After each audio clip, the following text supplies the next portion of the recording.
बोलो बहन, सबसे पहले ये बताओ कि अपना चारों पाती सखी कहाँ के रहने वाली छिया? अरे बहन, अपना चारों पाती सखी में सबसे बार वही पीछा तू ही कहते सुना था कहाँ के रहने वाली है बहन? क्यों नहीं है? अरे बहन, अगर तुम लोग कह के सुनोगे नहीं तो हम लोग को कैसे मालूम पड़ेगा कि हम लोग कहाँ के हैं? ठीक है बहन, कितना चारों पाती सखी कहाँ के रहने वाली कह कर कहा सुनाती हूँ बहन। अरे क्यों नहीं बहन?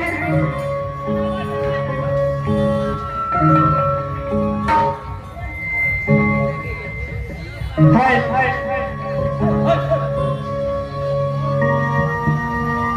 हाय इसको कहो इसको हे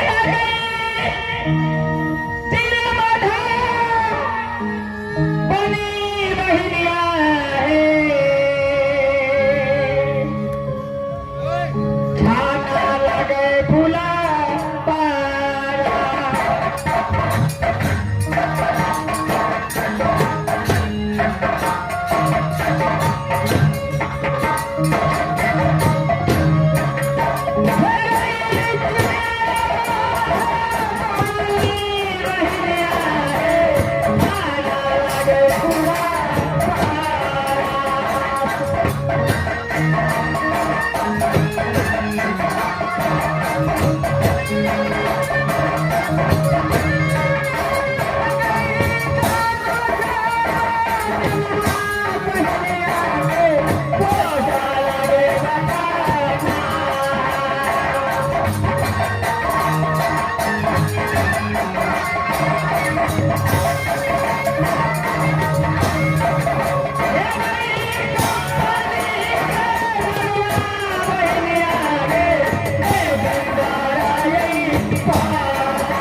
रहने वाले जवान है दैया दैया के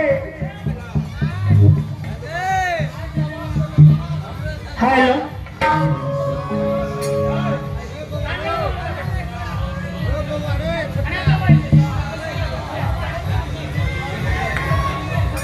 हेलो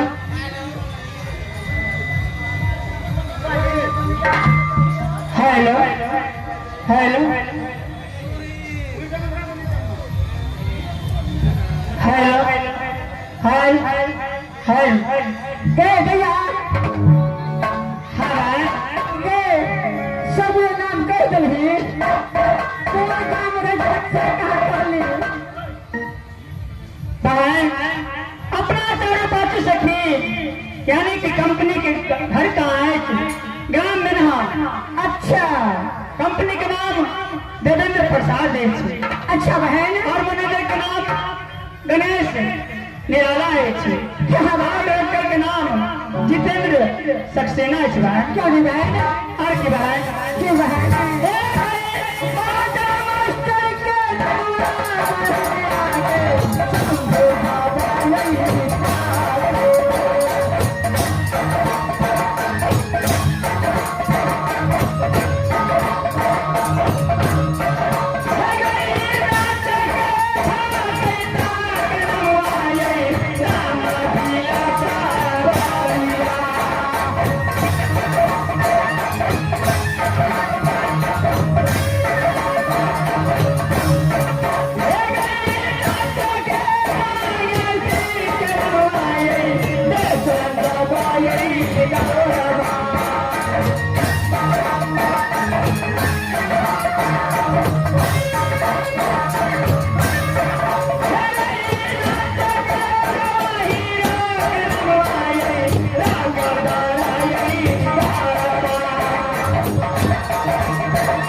ठकेता के नाम रामविलास सबरिया और नगासी के नाम बेचरदास है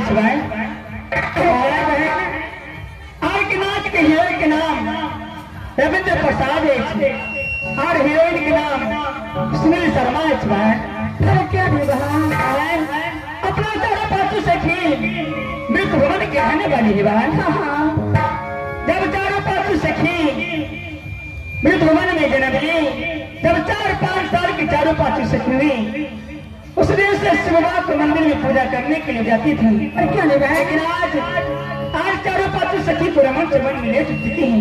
जल्दी करो शिवा के मंदिर में पूजा करने। हाँ बहन, आज बहुत लेट हो चुकी है, जल्दी चलो बहन।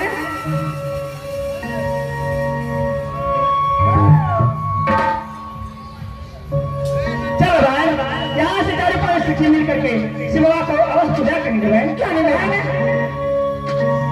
क्या है मेरा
Hãy subscribe cho kênh Ghiền Mì Gõ để không bỏ lỡ